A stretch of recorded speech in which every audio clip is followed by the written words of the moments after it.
Malabar gold and diamonds നിലമ്പൂരിൽ ഒരുക്കുന്ന lightweight jewellery show December 26 മുതൽ ജനുവരി 1 വരെ ഞങ്ങളുടെ നിലമ്പൂർ ഷോറൂമിൽ വരൂ. പണത്തിനൊത്ത മൂല്യത്തിൽ സ്വർണം സ്വന്തമാക്കാൻ മലബാർ നിങ്ങളേവരെയും സ്വാഗതം ചെയ്യുന്നു.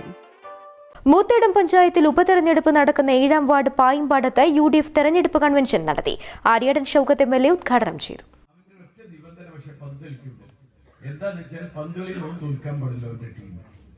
ഒരു ടീം തോറ്റാൽ എന്താ സംഭവിച്ചോ പന്തും പിടിച്ച് കയറിപ്പോ. അപ്പൊ ഞങ്ങൾ ആരും അങ്ങോട്ട് മുകളടിക്കില്ല.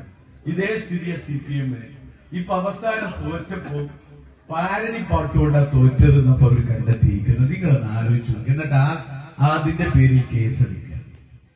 ഇതല്ലേ സ്ഥിതി? ആരാ ഇവർക്ക് ഉപദേശം കൊടുക്കുന്നത്? നിങ്ങളൊന്ന് ആലോചിച്ചു നോക്കുക. ഒരു പാരഡി ഗാനത്തിന്റെ പേരിൽ ആ പാരഡി എഴുതിയ ആള് എത്ര പാരഡികൾ നമ്മൾ കേട്ടു ഇല്ലേ? കെ കരുണാകരനെ കുറിച്ച്, AK ആന്റണിയെ കുറിച്ച്, ഉമ്മൻചാണ്ടിയെ കുറിച്ച് അസഭ്യം എഴുതിയ ഗാനങ്ങൾ എത്രണ്ണം തെരഞ്ഞെടുപ്പ് കാലത്ത് ഇടതുപക്ഷക്കാർ കൊണ്ടു നടന്നു. എന്തിനേറെ കെ കരുണാകരനെ കുറിച്ച് എഴുതിയ പാട്ട് അവരുടെ ഔദ്യോഗിക ചാനലായ കൈരളി ചാനലിൽ അവർ മണിയെക്കൊണ്ട്, നടൻ കലാപൻ മണിയെക്കൊണ്ട് പാടിച്ച് വീണ്ടും വീണ്ടും റിപ്പീറ്റ് ടെലികാസ്റ്റ് നടത്തിയില്ലേ? എത്ര എണ്ണം? എന്നിട്ട് നമ്മൾ ആരെങ്കിലും കേസെടുത്തു? അത് മാത്രമല്ല, ഇതിൽ ആരെയാണ് അധിക്ഷേപിച്ചത്? ഈ പാട്ടിൽ അധിക്ഷേപിച്ചത് കൃത്യമായി സ്വർണം കെട്ട കള്ളന്മാരെ തന്നെയാണ്.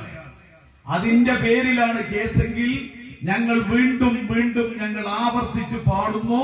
ഞങ്ങൾ പറയുന്നു, സ്വർണം കെട്ടത് വാസുവാണ്, പത്മകുമാറാണ്. രണ്ടും CPM-ന്റെ നേതാക്കന്മാരാണ്. അതുകൊണ്ട് തന്നെയാണ് അവർ ജയിലിൽ കഴിയുന്നത്. ഞങ്ങൾ ഇനിയും പാടും, ഇനിയും പറയും. ഒരു സംശയവും അക്കാര്യത്തിലില്ല. പായിമ്പാടത്ത് UDF സ്ഥാനാർത്ഥിയായിരുന്ന ഹസീന ടീച്ചറിന്റെ മരണത്തെ തുടർന്നാണ് ഈ വാർഡിലെ തെരഞ്ഞെടുപ്പ് മാറ്റിവെച്ചിരുന്നത്. ഇവർക്ക് പകരമായി UDF സ്ഥാനാർത്ഥിയായി നിയോജക മണ്ഡലം വനിതാ ലീഗ് സെക്രട്ടറിയും മൂത്തേടം ഗ്രാമപഞ്ചായത്ത് CDS ചെയർപേഴ്സണുമായ സുബൈദ കൊരമ്പയിലിനെ മലപ്പുറം ജില്ലാ മുസ്ലിം ലീഗ് ഓർഗനൈസിംഗ് സെക്രട്ടറി ഇസ്മായിൽ മൂത്തേടം പ്രഖ്യാപിച്ചു.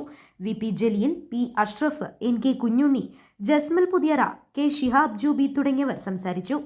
News bureau, Moothedam.